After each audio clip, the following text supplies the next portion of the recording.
কর্ণের রথের চাকা মাটিতে বসে গেলে তিনি তা মাটি থেকে তোলার জন্য রথ থেকে নিচে নামেন।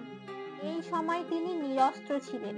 ভগবান শ্রীকৃষ্ণ তৎক্ষণাৎ অর্জুনকে কর্ণকে বাণ মেরে হত্যা করার নির্দেশ দেন। অর্জুনও ভগবানের কথা মতো কর্ণকে লক্ষ্য করে একের পর এক বাণ নিক্ষেপ করে, যা কর্ণকে ভয়ঙ্কর ভাবে বিদ্ধ করে। এতে কর্ণ মাটিতে লুটিয়ে পড়ে। মৃত্যু পূর্ববর্তী সময়ে মাটিতে লুটিয়ে পড়া কর্ণ ভগবান শ্রীকৃষ্ণকে প্রশ্ন করেন, এই তুমি ভগবান, এই তুমি করুণাময়, এই তোমার ন্যায় বিচার যে একজন নিরস্ত্রকে হত্যা করার পরামর্শ দাও?